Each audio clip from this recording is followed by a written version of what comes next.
জিলহজ মাসে 3টা জিকির বেশি করবা। বলেন আমার সাথে সবাই বলেন, লা ইলাহা ইল্লাল্লাহ, আল্লাহু আকবার,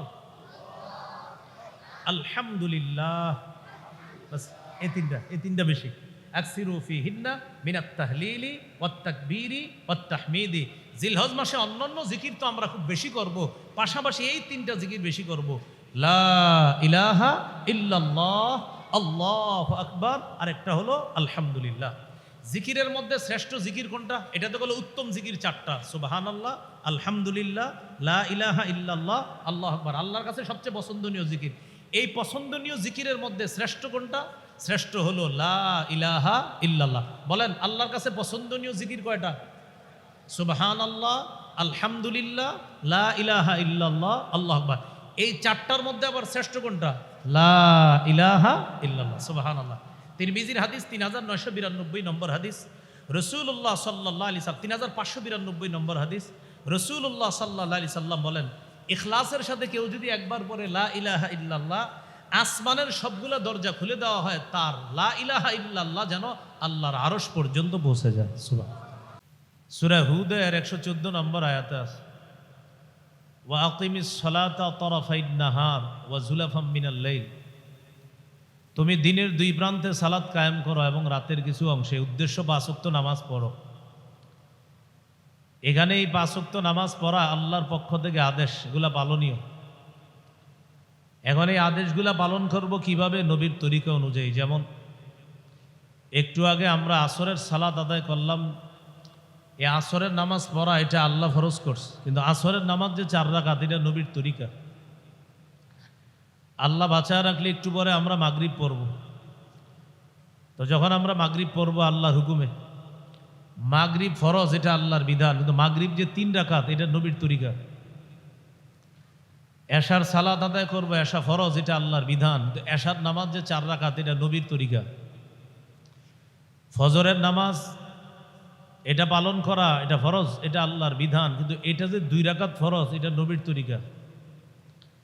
জোহরের নামাজ 4 রাকাত, নামাজ পড়া ফরজ জোহর এটা আল্লাহর বিধান, কিন্তু জোহর যে 4 রাকাত পড়তে হবে এটা নবীর তরিকা। তাহলে আমরা ফজর, জোহর, আসর, মাগরিব, এশা এগুলা আমরা পালন করলাম, মানে আল্লাহর হুকুম পালন করলাম, আল্লাহর আদেশ পালন করলাম, আল্লাহর আনুগত্য করলাম। বাকি কিভাবে করলাম? নবীর তরিকা অনুযায়ী। এটা হলো নবীর আনুগত্য করা। এখানে একটা বিষয় মনে রাখা, নবীর আনুগত্য করা মানেও আল্লাহর আনুগত্য করা। সুবহানাল্লাহ। কিভাবে? কারণ আল্লাহর সব আদেশগুলা পালন করা মানে আল্লাহর আনুগত্য করা। বলেন তো, নবীর যে আনুগত্য করতে হবে এই আদেশটা কার? তাহলে নবীর আনুগত্য করা মানেও কাকে মানা? আল্লাহকে মানা। এটাই সূরা আলী ইমরানের 31 নম্বর আয়াতে আল্লাহ বলেন, কুল ইন কুনতুম তুহিব্বুনাল্লাহ, যদি তোমরা আল্লাহকে ভালোবাসো এই দাবি করো, ফাত্তাবিউনি, নবী বলেন তোমরা আমার অনুসরণ করো, ইউহিব্বুকুমুল্লাহ, তাহলে আল্লাহ তোমাদেরকে ভালোবাসবে, ওয়া ইয়াগফির লাকুম যুনুবাকুম, তোমাদের জিন্দেগীর সব গুনাহ মাফ করে দিবে। তাহলে আল্লাহর আদেশ পালন করা, ইবাদত করা এটা আল্লাহর আদেশ। ইবাদত করব নবীর তরিকা অনুযায়ী। 17 পারার 20 নম্বর পৃষ্ঠা সূরা হজের 77 নম্বর আয়াতে আছে, ইয়া আইয়ুহাল্লাযীনা আমানু রুকউ ওয়াসজুদু ওয়া'বুদু রাব্বাকুম ওয়াফআলুল খায়র। হে ঈমানদারগণ, তোমরা রুকু করো, তোমরা সাজদা করো, তোমরা তোমাদের রবের ইবাদত করো, তোমরা ভালো কাজ করো। এই আয়াতে আল্লাহ পাক রব্বুল আলামিন কিছু বিধান দিলেন। রুকু করা, সিজদা করা, রবের ইবাদত করা, ভালো কাজ করা, এগুলো আল্লাহর আদেশ। এখন আমরা এই রুকু সিজদা কিভাবে করব এটা নবীর শিখানো পদ্ধতি আছে। এইভাবে রুকু করতে হয়, এইভাবে সিজদা দিতে হয়। এই কথাগুলোর মধ্যে আবার এক শ্রেণী বাদ হয়ে যায়, তারা হলো মুনকিরিন হাদিস, যারা হাদিস অস্বীকার করে। আমাদের বাংলাদেশ সহ সারা পৃথিবীতে একটা দল বের হয়েছে, তাদেরকে বলা হয় মুনকিরিন হাদিস বা হাদিস অস্বীকারী, আর তাদের স্বঘোষিত দলের নাম হলো আহলে কোরআন। এরা দাবি করে আহলে কোরআন, মানে তাদের নাম হলো কোরআন অনুসরণকারী দল। তারা বলে, বাস্তবিক অর্থ হলো তারা কোরআন অনুসরণ করে না, এটা তাদের নিজস্ব বানানো নাম। তারা কোরআন অনুসরণ করে না। কারণ কোরআনের সূরা মুহাম্মদের 33 নম্বর আয়াতে আল্লাহ বলেন, তোমরা আল্লাহর আনুগত্য করো, রসুলের আনুগত্য করো। বলেন তো, রসুলের আনুগত্য করা এই আদেশ কার? আল্লাহর। এখন রসুলের আনুগত্য কিভাবে করব? নবী যা বলেছেন, যা থেকে নিষেধ করেছেন, এগুলো আমরা মেনে চলতে হবে।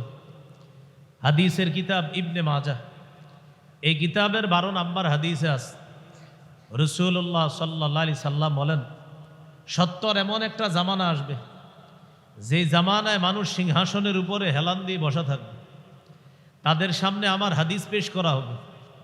হাদিস পেশ করার পর তারা বলবে, বাইনানা ওয়া বাইনাকুম কিতাবুল্লাহ, আমাদের মাঝে তোমাদের মাঝে আল্লাহর কিতাব আছে, কোরআন। কোরআন থাকতে হাদিসের কি প্রয়োজন? নাউজুবিল্লাহ। কি বলবে? কোরআন থাকতে হাদিসের কি প্রয়োজন? রাসূলুল্লাহ সাল্লাল্লাহু আলাইহি সাল্লাম বলেন, এরপর তারা যুক্তি দিয়ে বলবে, ফামা ওয়াজাদনা ফীহি মিন হারামিন হাররামনা ওয়া মা ওয়াজাদনা ফীহি মিন হালালিল ইস্তাহলালনা। কোরআনের মধ্যে যেটা হালাল পাবো সেটা গ্রহণ করব, কোরআনে যেটা হারাম পাবো সেটাকে হারাম হিসাবে গ্রহণ করব। কোরআনের হালাল হারাম এগুলা যদি আমরা মেনে নেই তাহলেই তো চলে। হাদিসের কি দরকার? এটা কারা বলবে? যারা হাদিস অস্বীকার করে। তাহলে কথাটা কিন্তু দেখেন অনেক সুন্দর, চমৎকার কথা, যে কোরআন থাকতে হাদিসের কি দরকার? কয় কোরআনের আদেশগুলা মানলেই হলো, কোরআনের নিষেধগুলা থেকে বাঁচলেই হলো। কোরআনের হালালগুলা মেনে নিলাম, কোরআনের হারামগুলা থেকে বাঁচলাম, তাহলেই তো হয়ে যায়। কথা তো সুন্দর। উদ্দেশ্য হলো এই কোরআন থাকতে হাদিসের কি দরকার? তো যারা এই কথা বলে, তাহলে তারা এই প্রশ্নের কি জবাব দিবে যে আজকে যে আসরের নামাজ পড়লাম কয় রাকাত? আসর ফরজ, এই কথা কার? কিন্তু আসর যে 4 রাকাত, এটা কোথায় আছে? হাদিসে। বলেন আসর ফরজ, এটা আছে কোরআনে। বলেন আসর ফরজ কোথায় আছে? কোরআনে। আসর ফরজ কোথায় আছে? কিন্তু 4 রাকাত যে আসর পড়তে হবে, এটা কই আছে? মাগরিব ফরজ, এটা কোথায় আছে? কোরআনে। তো মাগরিব যে 3 রাকাত, এটা কোথায় আছে? আপনি হাদিস না মানলে মাগরিব পড়বেন কেমনে? এশার নামাজ ফরজ, এটা কোরআনে আছে, কিন্তু এশা যে 4 রাকাত ফরজ, এটা হাদিসে আছে। ফজরের নামাজ ফরজ, এটা কোরআনে আছে, কিন্তু ফজর যে 2 রাকাত ফরজ, এটা হাদিসে আছে। তাহলে বলেন তো, আজকের মাগরিবের নামাজটা যে আমরা পড়ব, শুধু কোরআন অনুযায়ী না শুধু হাদিস অনুযায়ী না কোরআন হাদিস অনুযায়ী? তাহলে সুন্দর করে বুঝে বলেন, মাগরিব ফরজ এই বিধান কোথায় আছে? কোরআনে। আর 3 রাকাত ফরজ, এই 3 রাকাত যে, এটা কোথায় আছে? হাদিসে আছে। তাহলে হাদিস অস্বীকারী যারা, তাদের দাবি এটা কি সঠিক হলো না ভুল প্রমাণিত হলো? এই জন্য হাদিস অস্বীকার করার কোনো সুযোগ নেই। আল্লাহ আমাদেরকে হেফাজত করেন। আল্লাহ বলেন, তোমরা আল্লাহর আনুগত্য করো, রসুলের আনুগত্য করো। তো আল্লাহর আদেশগুলা মানা, এর মধ্যে একটা আদেশ, উবুদু রব্বাকুম, রবের ইবাদত করো। সাধারণত আমরা ইবাদত করি 5টি মাধ্যমে। সাধারণত 5 মাধ্যমে আমরা ইবাদত করি। 1 নাম্বার, আমরা ইবাদত করি কলবের মাধ্যমে, অন্তর দিয়ে। 2 নাম্বার, আমরা ইবাদত করি মুখ দিয়ে। 3 নাম্বার, আমরা ইবাদত করি শরীর দিয়ে। 4 নাম্বার, আমরা ইবাদত করি সম্পদ দিয়ে, টাকা পয়সা দিয়ে। 5 নাম্বার, আমরা ইবাদত করি শরীর এবং টাকা পয়সা উভয়টা দিয়ে। আমরা 5 মাধ্যমে ইবাদত করি। 1 নাম্বার, আমরা ইবাদত করি কলব দিয়ে, অন্তর দিয়ে। এটাকে বলা হয় আল ইবাদাতু বিল কলব, বাংলা হলো আত্মিক ইবাদত, যে ইবাদত করা হয় আত্মা দিয়ে, কলব দিয়ে। 2 নাম্বার, আমরা ইবাদত করি মুখ দিয়ে, এটাকে বলা হয় আল ইবাদাতু বিল ফাম অথবা আল ইবাদাতু বিল লিসান, এটার বাংলা হলো মৌখিক ইবাদত। 3 নাম্বার, ইবাদত করি শরীর দিয়ে, এটাকে বলা হয় আল ইবাদাতু বিল জাসাদ, অর্থাৎ শারীরিক ইবাদত। 4 নাম্বার, আমরা ইবাদত করি সম্পদ দিয়ে, এটাকে বলা হয় আল ইবাদাতু বিল মাল, অর্থাৎ আর্থিক ইবাদত। আত্মিক না কিন্তু আর্থিক। আত্মিক হলো অন্তর দিয়ে, আত্মিক আরেকটা হলো আর্থিক, এটা হলো অর্থ সম্পদ দিয়ে। 4। 5 নাম্বার, আমরা অর্থ এবং শরীর দিয়ে ইবাদত করি, মানে যে ইবাদতে টাকাও লাগে, শরীর লাগে, সেটাকে বলা হয় আল ইবাদাতু বিল জাসাদি ওয়াল মাল, শরীর এবং সম্পদ দিয়ে যে ইবাদত করা হয়। 1 নাম্বার, আমরা কলব দিয়ে ইবাদত করি। কলবের ইবাদত যেমন ঈমান। বলেন কি? ঈমান অর্থ বিশ্বাস। বিশ্বাস দেখান তো আমারে কেউ, হ্যাঁ দেখানো যায়? কোথায় আছে এটা? কলবে। কোথায় আছে? কলবে। লা ইলাহা ইল্লাল্লাহ, এটা মুখে স্বীকার করা, আর এটা অন্তরে বিশ্বাস করা, এটার নাম ঈমান। তাহলে বিশ্বাস এটা কলবের ইবাদত, ঈমান এটা কলবের ইবাদত।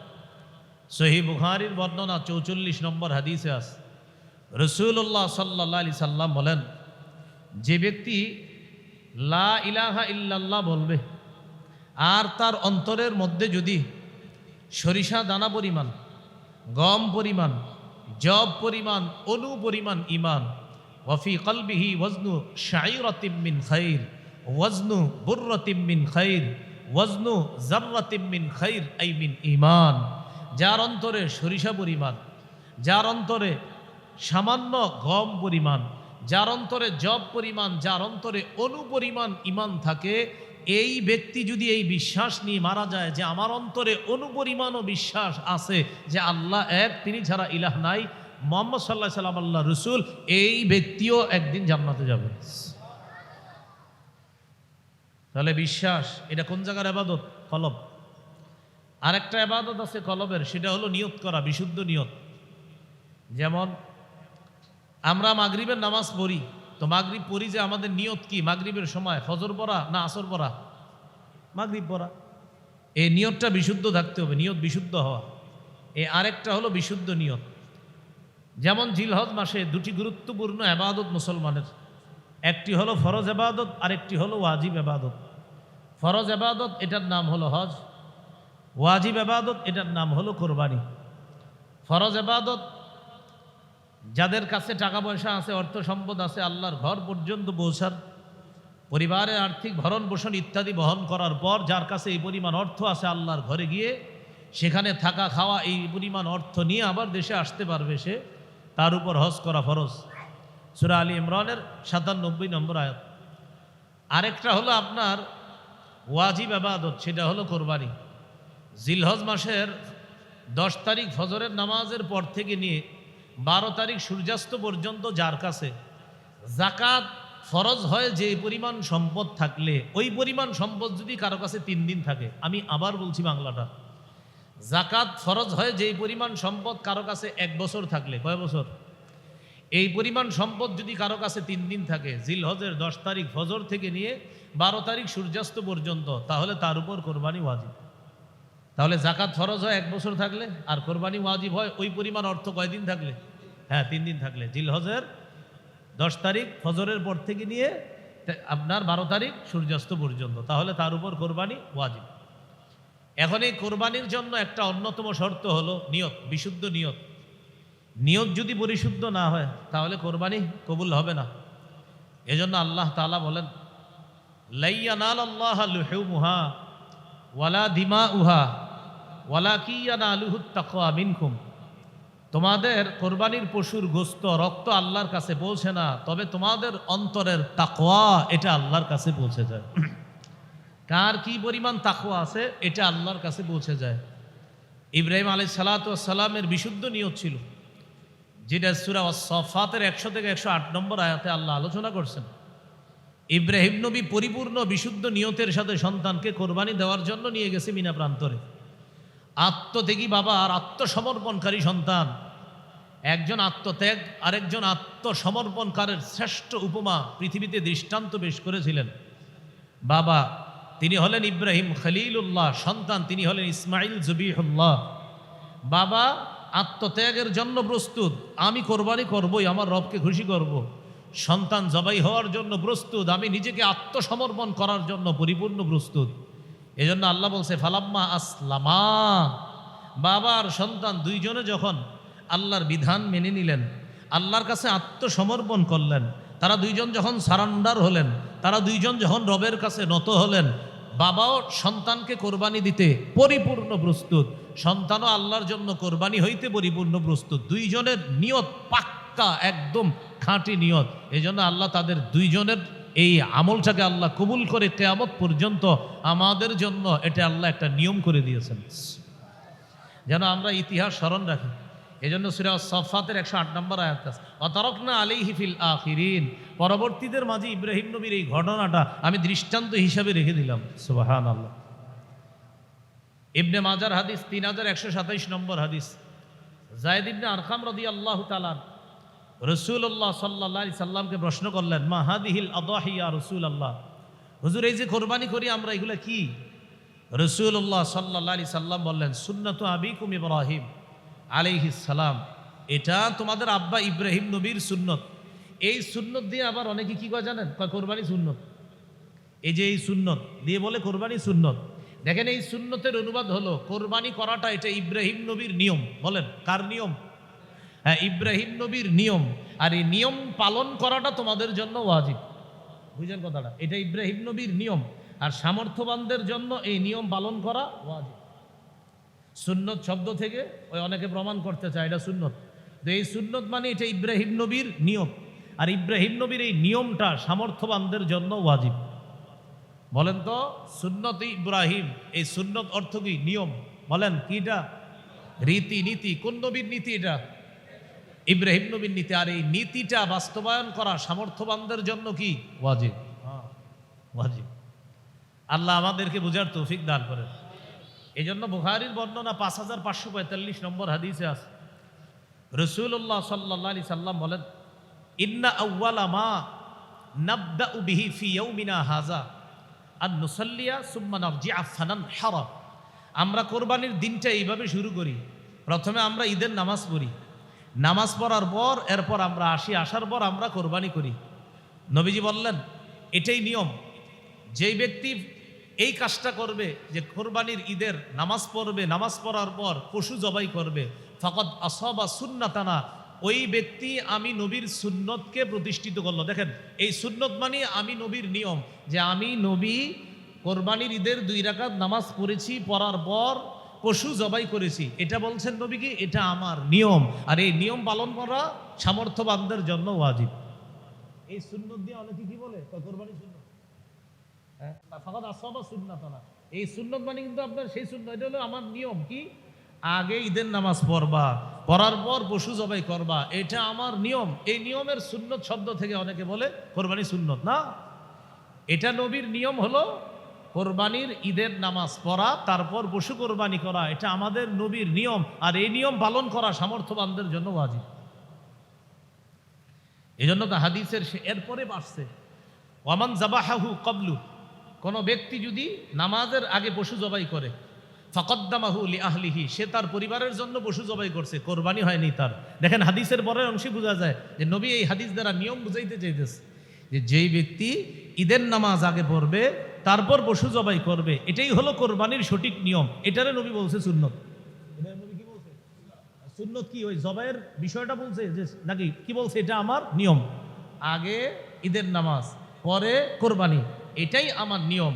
কেউ যদি ঈদের নামাজের আগে পশু জবাই করে, হ্যাঁ, এটা তার পরিবারের জন্য গোশত হবে, কিন্তু কোরবানি হবে না। কেন? কারণ আমার নিয়ম পালন করে নাই। হ্যাঁ, নিয়ম পালন করাটা সামর্থ্যবানদের জন্য কি? ওয়াজিব। মান ওয়াজাদা সাআতান ওয়া লাম ইউদাহি, যে ব্যক্তি সামর্থ্য থাকার পরেও কোরবানি করে না, ফালা ইয়াকরাবান্না মুসাল্লানা, নবী বলেন সে যেন আমাদের ঈদগাহে না আসে। বলেন তো, ঈদগাহে না আসার ধমকি সুন্নত তরককারীর জন্য হইতে পারে? নবী বলেন সে যেন ঈদগাহে না আসে, তো এই ধমকি কেন? ওয়াজিব। ওয়াজিব না হলে নবী ধমকি দিতেন না, এই জন্য ওয়াজিব, এই জন্য নবী ধমকি দিছে। আল্লাহ আমাদেরকে ফিতনা থেকে হেফাজত করেন। কোথায় আসিলাম? মনে আসেনি? নিয়ত, অন্তরের একটা ইবাদত কি? বিশুদ্ধ নিয়ত। এই নিয়ত বিশুদ্ধ হতে হবে। কোরবানির ক্ষেত্রে নিয়তটা এটা একটা জরুরি বিষয়। 3 শরীকে কোরবানি দিলেন, 2 শরীকে কোরবানি দিলেন, একজনের নিয়ত অশুদ্ধ, আরেকজনেরটা বিশুদ্ধ, বাস দুজনের কোরবানি বাতিল। দুজনের কোরবানি কি? এই জন্য শরীকে কোরবানি দেওয়ার চাইতে একা দিলে ভালো। একা দিলে নিয়ত যদি অশুদ্ধ হয়, আপনারটা বাতিল, শুদ্ধ হইলে আপনারটা ঠিক আছে, আরেকজনেরটা কেন নষ্ট করবেন? হ্যাঁ, এরপরও শরীকে কোরবানি দিবেন, জায়েজ আছে, কোনো সমস্যা নেই, কিন্তু যদি দেন সবার নিয়ত যেন বিশুদ্ধ হয়। আল্লাহ মাসালাগুলো স্মরণ রাখার তৌফিক দান করেন। আমরা জানি কয় মাধ্যমে ইবাদত করি? 5। এর মধ্যে একটা হলো অন্তর দিয়ে আমরা ইবাদত করি। সে অন্তরের একটা ইবাদত ঈমান, বিশ্বাস, আর একটা ইবাদত বিশুদ্ধ নিয়ত। সহিহ বুখারীর 1 নম্বর হাদিস, রাসূলুল্লাহ সাল্লাল্লাহু আলাইহি সাল্লাম বলেন, ইন্নামাল আমালু বিন্নিয়াত, আমলের প্রতিদান বিশুদ্ধ নিয়তের সাথে। আমলের প্রতিদান বিশুদ্ধ নিয়তের সাথে। কলবের আরেকটা ইবাদত আছে ইখলাস, এটাও আরেকটা ইবাদত, ইখলাস। পবিত্র কোরআনের কয়েকটা সূরা আপনাদের সামনে পড়ি, আপনারা আশা করি সূরাগুলো মুখস্থ আছে। আমি পড়ি আর কিছু বলি, বলার পরে আপনারা হ্যাঁ বা না বলবেন। আউযু বিল্লাহি মিনাশ শাইতানির রাজীম, বিসমিল্লাহির রহমানির রহিম। আলাম তারা কাইফা ফাআলা রাব্বুকা বিআসহাবিল ফিল। এই সূরাটার নাম কি? তাহলে ফিল শব্দটা সূরার মধ্যে আসেনি? আছে, কারণ আমি তো তেলাওয়াত করছি সূরা। লিইলাফি কুরাইশ, সূরার নাম কি? কুরাইশ শব্দ সূরার মধ্যে আছে। আচ্ছা, আর আইতাল্লাযী ইউকাজ্জিবু বিদ্দীন, এই সূরার শেষে আছে। ওয়ায়ামনাউনাল মাউন, সূরার নাম কি? মাউন শব্দটা সূরার মধ্যে আছে। ইন্না আ'তাইনাকাল কাউসার, সূরার নাম কি? কাউসার সূরার মধ্যে আছে। ইযা জাআ নাসরুল্লাহি ওয়াল ফাত, সূরার নাম কি? নাসর। ও কুল ইয়া আইয়ুহাল কাফিরুন, সূরার নাম কি? কাফিরুন সূরার মধ্যে আছে। তাব্বাত ইয়াদা আবি লাহাব, সূরার নাম? লাহাব শব্দটা সূরার মধ্যে আছে। আচ্ছা, কুল আউযু বিরাব্বিল ফালাক, একটা সূরা রেখে গেছি, পরে বলতেছি। কুল আউযু বিরাব্বিল ফালাক, সূরার নাম কি? ফালাক শব্দ সূরাতে আছে। কুল আউযু বিরাব্বিন নাস, সূরার নাম কি? নাস শব্দ সূরার মধ্যে আছে। কুল হুয়াল্লাহু আহাদ, সূরার নাম কি? বলেন কি নাম? তাহলে আমি পুরাটা দেখি, দেখেন তো আসেনি। কুল হুয়াল্লাহু আহাদ আল্লাহুস সামাদ লাম ইয়ালিদ ওয়া লাম ইউলাদ ওয়া লাম ইয়াকুল লাহু কুফুয়ান আহাদ, নাম কি? কই ইখলাস? হ্যাঁ, নাই, আসলে নাই। দেখেন তো, কুল হুয়াল্লাহু আহাদ আল্লাহুস সামাদ লাম ইয়ালিদ ওয়া লাম ইউলাদ ওয়া লাম ইয়াকুল লাহু কুফুয়ান আহাদ, সূরার নাম কি? কই, সূরার মধ্যে তো নাই। আল্লাহ বুঝাইতে চায় ইখলাস দেখা যায় না, দেখানো যায় না, এটা রাখতে হয়, শুধু আল্লাহ দেখবে। তাই সূরার নাম ইখলাস। ইখলাস শব্দটা সূরার মধ্যে আল্লাহ না রাইখা আমাদেরকে বুঝায় যে ইখলাস দেখা যায় না, দেখানো যায় না, এটা খুঁজে নিতে হয়, বুঝে নিতে হয়, এটা শুধু আমি আল্লাহর জন্য রেখে দিতে হয়। এই জন্য সূরার নাম ইখলাস। সূরার মধ্যে ইখলাস শব্দ না, এটা আল্লাহ আজীব শিক্ষা দিচ্ছে। কিন্তু আসলে সূরার মধ্যে ইখলাস আছে, পরতে পরতে ইখলাস আর ইখলাস, কিন্তু এই ইখলাস কি ওইটা আসলে দেখা যায় না। এই জন্য আল্লাহ একটা শিক্ষা দিছে যে দেখো সূরার নাম ইখলাস, কিন্তু সূরার মধ্যে ইখলাস শব্দটা নাই। আসলে সূরার অন্তর্নিহিত ইখলাস এটার মধ্যে প্রচুর আছে। এই জন্য আল্লাহ তাআলা অসাধারণ এক শিক্ষা দিলেন আমাদেরকে যে ইখলাস এটা অন্তরে রাখতে হয়, এটা কাউরে দেখাতে হয় না। আল্লাহ আমাদের প্রতিটা আমল ইখলাসের সাথে করার তৌফিক দান করেন। নাসাই শরীফের বিশুদ্ধ হাদিস 3140 নম্বর হাদিস। এই হাদিসে আছে রাসূলুল্লাহ সাল্লাল্লাহু আলাইহি সাল্লাম বলেন, ইন্নাল্লাহা লা ইয়াকবালু মিনাল আমালি ইল্লা মা কানা লাহু খালিসা ওয়া বুতুগিয়া বিহি ওয়াজহু। আল্লাহ পাক রব্বুল আলামিন ততক্ষণ পর্যন্ত বান্দার ইবাদত আমল কবুল করেন না যতক্ষণ আমলটা আল্লাহর জন্য একনিষ্ঠভাবে না হয়, এবং যতক্ষণ পর্যন্ত এটা আল্লাহকে খুশি করার উদ্দেশ্যে না হয় ততক্ষণ আল্লাহ বান্দার আমল কবুল করেন না, ইখলাসের সাথে না হলে। এই হলো কলবের ইবাদত। 2 নাম্বার আল ইবাদাতু বিল লিসান, জবানের ইবাদত। জবানের ইবাদতের মধ্যে 1 নাম্বার শ্রেষ্ঠ ইবাদত তিলাওয়াতুল কোরআন, কোরআন তেলাওয়াত করা। কোরআন তেলাওয়াত করা, কোরআন তেলাওয়াত শোনা, কোরআন তেলাওয়াতের মজলিসে বসা, কোরআনের মজলিসে বসা, সবগুলোই সৌভাগ্যের ব্যাপার। সূরা ফাতিরের 30-31 নম্বর আয়াতে আল্লাহ বলেন, ইন্নাল্লাযীনা ইয়াতলুনা কিতাবাল্লাহি ওয়া আকামুস সালাহ ওয়া আনফাকু মিম্মা রাযাকনাহুম সিররান ওয়া আলানিয়াতান ইয়ারজুনা তিজারাতান লান তাবুর। নিশ্চয়ই যারা আল্লাহর কিতাব তেলাওয়াত করে, ওয়া আকামুস সালাহ, যারা 5 ওয়াক্ত সালাত কায়েম করে, ওয়া আনফাকু মিম্মা রাযাকনাহুম সিররান ওয়া আলানিয়া, যারা গোপনে প্রকাশ্যে আমার দেয়া রিজিক থেকে দান করে, ইয়ারজুনা তিজারাতান লান তাবুর, তারা আল্লাহর সাথে এমন ব্যবসা করে যে ব্যবসা কখনো ধ্বংস হবে না। এই ব্যবসা লাভ আর লাভ, এই লাভ স্বয়ং আল্লাহ দান করবেন। বলেন তো নিয়মিত কয়টা ব্যবসা করা যায়? 3টা। বলেন কয়টা? কোরআন তেলাওয়াত, নামাজ, আর হলো দান সদকা। এই নিয়মিত 3টা আমল করবেন। এটা এমন একটা লাভজনক ব্যবসা যেই ব্যবসা আপনার কখনো লস হবে না। এটা লাভ আর লাভ ঘোষণা স্বয়ং আল্লাহ দিচ্ছে। তাহলে 3টা কথা, একটা হলো আল্লাহর কোরআন তেলাওয়াত করা, 2 নাম্বার জিকির করা, আর 3 নাম্বার হলো তেলাওয়াত করা, 2 নাম্বার নামাজ পড়া, 3 নাম্বার দান সদকা করা সাধ্য অনুযায়ী। আল্লাহ আমাদের সকলকে মৃত্যু পর্যন্ত এই 3টা আমল নিয়মিত করার তৌফিক দান করেন। বলছিলাম মৌখিক ইবাদত একটা তিলাওয়াতুল কোরআন। 21 নাম্বার পারা 1 নাম্বার পৃষ্ঠার শুরুতে আছে, উতলু মা উহিয়া ইলাইকা মিনাল কিতাব। নবী আপনি তেলাওয়াত করেন যা আপনাকে ওহী হিসাবে দেওয়া হয়েছে, কোরআন। আমাদের নবীর উপর যেই কথাটা সর্বপ্রথম নাজিল হয়েছে, নবুয়তের সূচনা হয়েছে যেই বাক্যের মাধ্যমে, জিবরিল আমিন নবীজির কাছে আসছে। বুখারীর 3 নম্বর হাদিসে আছে, নবীজির কাছে আয়েশা নবীজিরে প্রথমেই বলছে ইকরা, বলে নাই মুহাম্মদ সাল্লাল্লাহু আলাইহি ওয়াসাল্লাম, এটা বলে নাই যে মুহাম্মদ ও নবী, এটা বলে নাই, আয়েশাই বলছে ইকরা। কি বলছে বলেন তো? মানে আমার সাথে ওনার কথা শুরু, ইকরা, ওনার সাথে কথা শুরু করলাম ইকরা, মানে পড়েন। জিবরিল আমিন নবীজির সাথে কথা শুরু করছে, ইকরা, আপনি পড়েন। কি দিয়ে কথা শুরু? তা এই বলেন তো কি দিয়ে কথা শুরু? ইকরা। তাহলে কত সুন্দর কথা, নবীজির সাথে জিবরিল আমিনের কথা শুরু ইকরা, পড়া দিয়ে। আবু দাউদের একটা হাদিস আছে, এই হাদিসের মধ্যে আসছে রাসূলুল্লাহ সাল্লাল্লাহু আলাইহি সাল্লাম বলেন, ইন্না আউওয়ালা মা খালাকাল্লাহুল খালকা আল কলম, বিশুদ্ধ হাদিস। সর্বপ্রথম আল্লাহ তাআলা যা সৃষ্টি করেছেন সেটা হলো কলম। সেটা হলো কি? কলম। কলম দিয়ে কি করি আমরা? লিখি। তাহলে আমাদের নবীজির নবুয়তের জীবনের সূচনা, নবুয়তের জীবনের সূচনা হইল পড়া দিয়ে। আর আল্লাহ তাআলা সৃষ্টির সূচনা করলেন লেখা দিয়ে। সৃষ্টির সূচনা করলেন লেখা দিয়ে, নবুয়তের সূচনা করলেন পড়া দিয়ে। তাহলে পড়া আর লেখা দুইটা মিলান তো। নবীজির নবুয়তের সূচনা হইল পড়া দিয়ে, আর সৃষ্টির সূচনা করলেন আল্লাহ লেখা দিয়ে। দুইটা মিলাইলে কি হয়? পড়া লেখা। ছোটবেলা আমাদের আব্বা আম্মা আমাদেরকে শিখেছে এগুলো, পড়ালেখা করে যে গাড়ি বাড়ি চড়েছে। এখন হলো মোবাইল যে চালায় যত বেশি সে তত বেশি গাড়ি ঘোড়া চলবে। এটা হলো আপনার বর্তমান ডায়লগ হওয়া উচিত, যে যে যত বেশি ইউটিউব ফেসবুক দেখবে যে গাড়ি বাড়ি চড়বে সে। এটা তা আগে ছিল আপনার পড়ালেখা করে যে গাড়ি বাড়ি চড়ে সে, এই। আর এখন হলো এটা না, আমি স্লোগান দিই এইগুলো বেশি চালায় যে মাথা মোটা হয় সে বেশি। কারণ আজকে সকালবেলা একটা জিনিস কইরা 20 বছরের হুজুরের ভুল ধরে ফেলেছে, তাহলে কতটা যোগ্যতার অধিকারী হয় মাত্র একদিনে। চিন্তা করছেন আপনি? কয়দিনে? একদিনে 20 বছর যে বেটা পড়াশোনা করছে, আজকে সকালে শুধু আমি পড়াশোনা করছি একদিন, মাত্র একদিনও না, কয়েক ঘন্টা পড়ছি। পড়ার পরে আইসা 20 বছর যিনি পড়াশোনা করছে ওই বিষয়ের উপর ওনারা এসে বললাম আপনার তো কিছু সমস্যা আছে। কি আছে আপনার? যিনি সমস্যা ধরলেন ওনার পড়াশোনা কয়দিন, আর যার পড়াশোনা ধরা হয়েছে, যার ভুল ধরা হয়েছে, ওনার পড়াশোনা কয় বছর? 20 বছর। ওই বিষয়ে আইসা ভুল ধরতেছে ওই ব্যক্তি যার পড়াশোনা একদিন। কত সুন্দর হয়ে গেছে জীবনটা, ঠিক না? তাহলে নবীজির নবুয়তের জীবনের সূচনা পড়া, পৃথিবীর সৃষ্টির সূচনা লেখা দিয়ে। দুইটা মিলাইলে হয় পড়ালেখা। এটা থেকে আমরা সবাই বেশি দূরে আছি, এত দূরে আছি যে আমরা সবচেয়ে বেশি গাফেল বর্তমান জামানায় যে জিনিস থেকে, সেটা হলো পড়ালেখা। সবার একই কথা, হুজুর পড়ালেখায় মন বসে না। অভিভাবকের কথা, সন্তান পড়াশোনা করে না, সন্তানদের কথা, পড়াশোনায় মন বসে না। বসবে কিভাবে? চারোদিকে শুধু চারকোনা আর চারকোনা। এত চারকোনা থাকলে ওর পড়াশোনায় মন বসবে কিভাবে? এত বেশি চারকোনা চারোদিকে। চারকোনা বুঝেননি? একটা বড় চারকোনা, একটা ছোট চারকোনা, একটা এলইডি চারকোনা।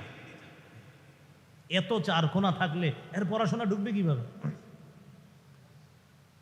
আল্লাহ আমাদেরকে হেফাজত করেন। তো বলছিলাম কোরআন তেলাওয়াত করা। রাসূলুল্লাহ সাল্লাল্লাহু আলাইহি সাল্লামকে আল্লাহ বললেন ইকরা, পড়েন পড়েন আপনি। তো নবীজিকে বলছে উতলু, আপনি তেলাওয়াত করেন। নবীজিকে আল্লাহ বলছেন ইকরা, আপনি পড়েন। রাসূলুল্লাহ সাল্লাল্লাহু আলাইহি সাল্লাম আমাদেরকে বলছে ইকরাউল কোরআন, ও আমার উম্মত তোমরা কোরআন পড়ো। ফাইন্নাহু ইয়াতি ইয়াউমাল কিয়ামাতি শাফিআন লিআসহাবিহি, কোরআন কিয়ামতের ময়দানে তার পাঠকদের জন্য সুপারিশকারী হিসাবে উপস্থিত হবে। নবীজিকে পড়তে বলছে আল্লাহ, নবীজি আমাদেরকে পড়তে বললেন। তাহলে কোরআন তেলাওয়াত করব, বলেন ইনশাআল্লাহ। এখন আসেন কোরআন তেলাওয়াত। কোরআন তেলাওয়াতের মাসালাটা শুধু হেফজখানা ছাত্রদের জন্য নাকি সবার জন্য?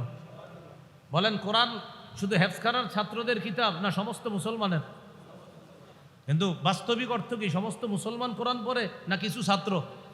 হ্যাঁ, তাহলে কোরআন তো সবাই পড়তে হবে। রাসূলুল্লাহ সাল্লাল্লাহু আলাইহি সাল্লাম বলেন ইকরাইল কোরআনা ফি আরবাঈনা, তুমি 40 দিনে অন্তত এক খতম কোরআন পড়ো। প্রত্যেকটা মুসলমানের জন্য মুস্তাহাব হলো অন্তত 40 দিনে এক খতম কোরআন পড়া। অসংখ্য মুসলমান পাবেন যে 40 বছরেও এক খতম কোরআন পড়ে নাই। কয় বছরে? অথচ মুস্তাহাব ছিল কয় দিনে এক খতম কোরআন পড়া? 40 দিনে এক খতম কোরআন পড়া। আল্লাহ আমাদেরকে কোরআন তেলাওয়াত নিয়মিত করার তৌফিক দান করেন। সহিহ বুখারী সহিহ মুসলিমের বর্ণনা। সহিহ বুখারীতে আছে এক সাহাবী নাম উসাইদ ইবনে হুযাইর রাদিয়াল্লাহু তাআলা, তিনি রাতের বেলা তার ঘোড়ার আস্তাবলের মধ্যে বৈশা সূরা কাহফ তেলাওয়াত করতেছিলেন। সহিহ মুসলিমে হাদিসটা আছে, তবে সহিহ মুসলিমে কোন সূরা পড়তেছিলেন এই কথাটা নাই। বাকি বুখারীতে আছে তিনি সূরা কাহফ পড়তেছিলেন। একই ঘটনা বুখারীতে আসছে, মুসলিমও আছে। বুখারীতে আছে তিনি সূরা কাহফ পড়তেছিলেন, আর সহিহ মুসলিমে একই ঘটনা আসছে, কিন্তু কোন সূরা পড়তেছিলেন এই কথাটা সহিহ মুসলিমে ওই শব্দে নাই। তো বুখারী মুসলিমের হাদিস। যারা আপনারা দাওয়াত ও তাবলীগের সাথে মেহনত করেন, ফাজায়েলে আমল যে কিতাবটা আছে ওখানেও শাইখুল হাদিস জাকারিয়া রহমতুল্লাহ আলাই এই হাদিসটা, বুখারী মুসলিমের এই হাদিসটা ফাজায়েলে আমলের মধ্যে আনছে। এখন হাদিসটা শোনার পরে আপনাদের অনেকের মাথায় আসবে, হা হুজুর আমরাও তালিমে শুনছি হাদিসটা। দেখেন সেটা, এক সাহাবী নাম উসাইদ ইবনে হুজাইর রাদিয়াল্লাহু তাআলা রাতের বেলা ঘোড়ার আস্তাবলের মধ্যে বৈশা উনি কোরআন তেলাওয়াত করতেছে। ঘটনাটা দৃশ্যপটটা কল্পনায় আনেন। সাহাবী কোরআন পড়ে, তার ছোট্ট একটা সন্তান ইয়াহিয়া নাম, এই ইয়াহিয়া পাশে ঘুমাইতেছে, আর তার প্রাণীগুলা আস্তাবলের মধ্যে আছে। তাহলে তিন শ্রেণী প্রাণীর ঘর, প্রাণী আছে আস্তাবলের মধ্যে, সন্তান ঘুমাইতেছে, আর সাহাবী নিজে পাঠক কোরআন তেলাওয়াত করতেছে।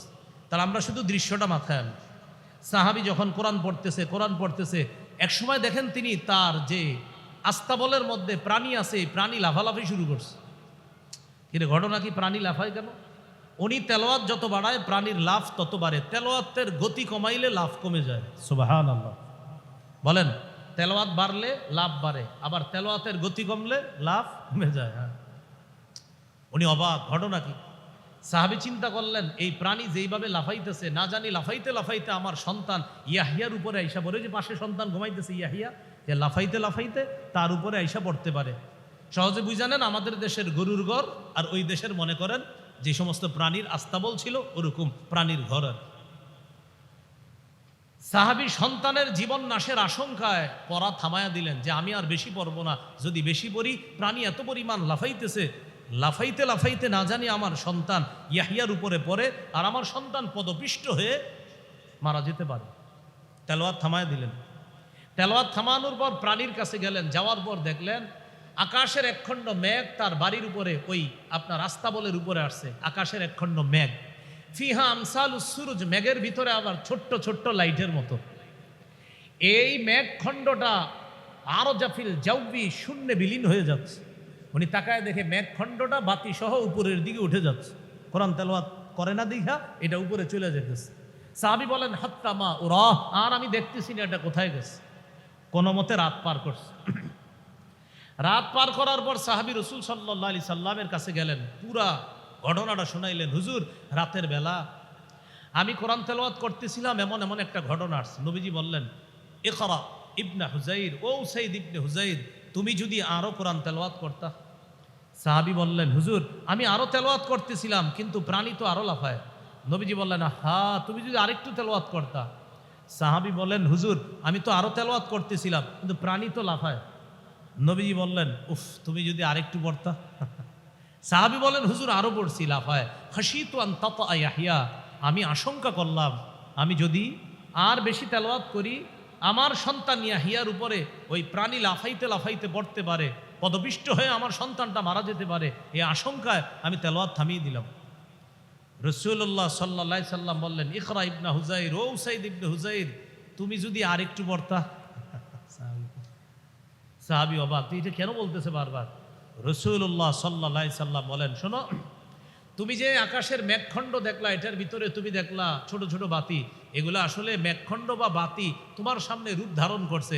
আসলে এগুলা ছিল তিলকাল মালাইকা, আল্লাহর অসংখ্য ফেরেশতারা তোমার বাড়ির উপরে আইসা তোমার কোরআন তেলাওয়াত শুনতেছিল।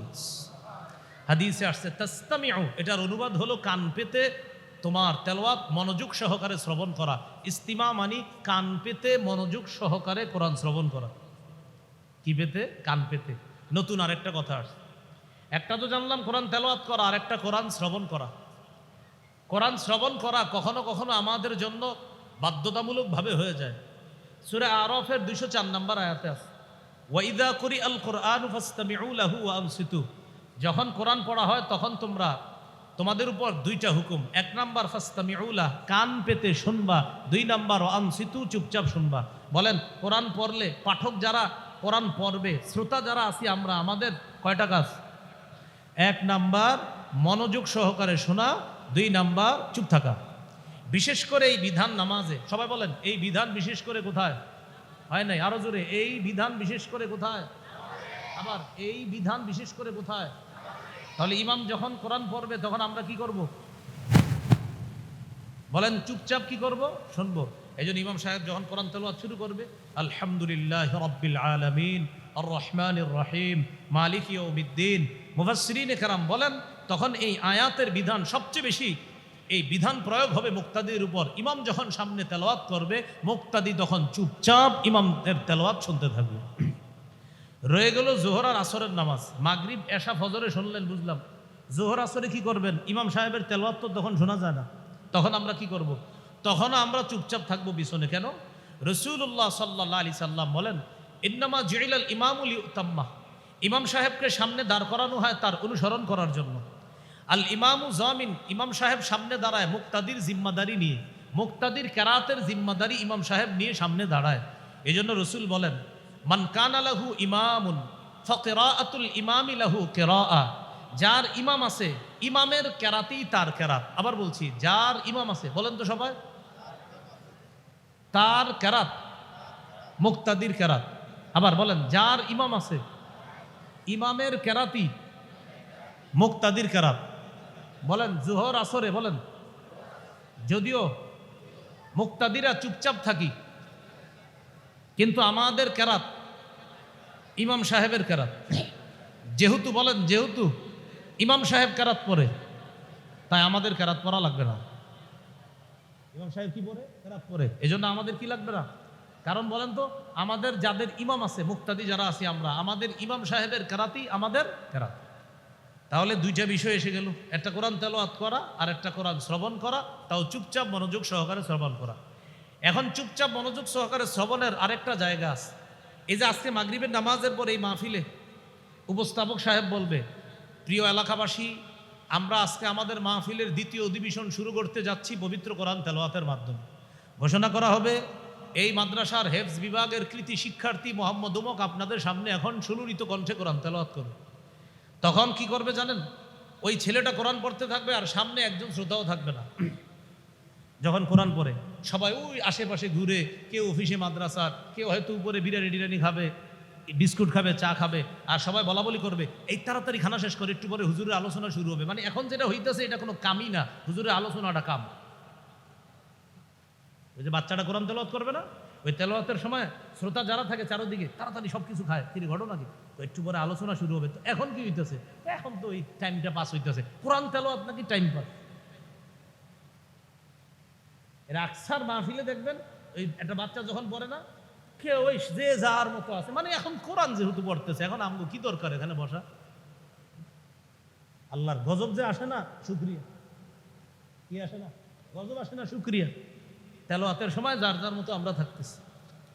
আজকে যেই কয়জন এখানে আছেন পাঠক, পৃথিবীর যে কোনো মাহফিলে গেলে হুজুরের বয়ান যতটুকু মন দিয়ে শোনেন, এর চেয়ে বেশি মনোযোগ দিয়ে শুনবো আমরা কোরআন। বলেন ইনশাআল্লাহ। পারবো তো ইনশাআল্লাহ? আমরা আদর্শ শ্রোতা হওয়ার চেষ্টা করব, আল্লাহ তৌফিক দান করেন। তাহলে কোরআন পড়া, কোরআন শোনা। একদিন রাতে রাসূলুল্লাহ সাল্লাল্লাহু আলাইহি সাল্লাম তার স্ত্রীকে নিয়ে হাঁটতে বের হয়েছে। রাতে স্ত্রীকে নিয়ে হাঁটা সুন্নাহ। মাঝে মাঝে স্ত্রীকে নিয়ে রাতের বেলা হাঁটতে বের হবেন, তবে মেলা টেলায় যায় না, এমনি আশেপাশে ঘুরে আবার চলে আসবেন। অথবা ছাদের উপরে একটু হাঁটলেন, হাইটে আবার চলে আসবেন, পর্দার যেন খেলাফ না হয়। রাসূলুল্লাহ সাল্লাল্লাহু আলাইহি সাল্লাম তার স্ত্রী আয়েশা রাদিয়াল্লাহু তাআলা আনহাকে নিয়ে হাঁটতে বের হয়েছে। হাঁটতে বের হওয়ার পর এক জায়গায় গিয়ে দেখে নবীর এক সাহাবী আবু মুসা আশআরী রাদিয়াল্লাহু তাআলা আনহু কোরআন পড়তেছে। সুবহানাল্লাহ।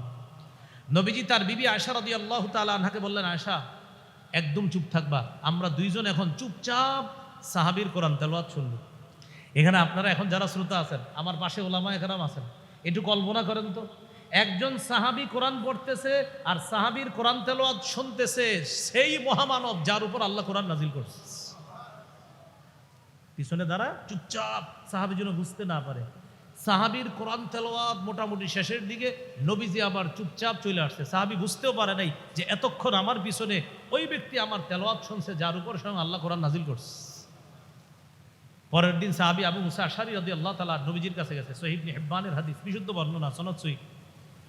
রাসূলুল্লাহ সাল্লাল্লাহু আলাইহি সাল্লাম বললেন, আবু মুসা, রাতের বেলা অমুক জায়গায় কোরআন পড়তেছিলা? সাহাবী বলেন, জি আমি কোরআন পড়তেছিলাম। হুজুর আপনি কিভাবে জানলেন? নবীজি বলেন, আমি আর আমার স্ত্রী আয়েশা রাদিয়াল্লাহু তাআলা আনহা, তোমাদের আম্মাজান, আমরা দুইজন হাঁটতে বের হয়েছিলাম।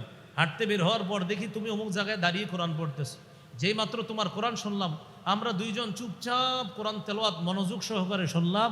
আবার তোমার জন্য কোনো সমস্যা না হয় আবার চুপচাপ তোমাকে না জানায় চলে আসলাম। সাহাবী বললেন, লাউ আলিমতু বিমাকানিকা লাহাব্বারতু লাকা তাহবীরা। ইয়া রাসূলুল্লাহ, আপনি কেন বললেন না আমার পিছনে আপনি আছেন? আমি যদি জানতাম আমার পিছনে আমার নবী আছে তাহলে কোরআন আরো সুন্দর করে তেলাওয়াত করতাম।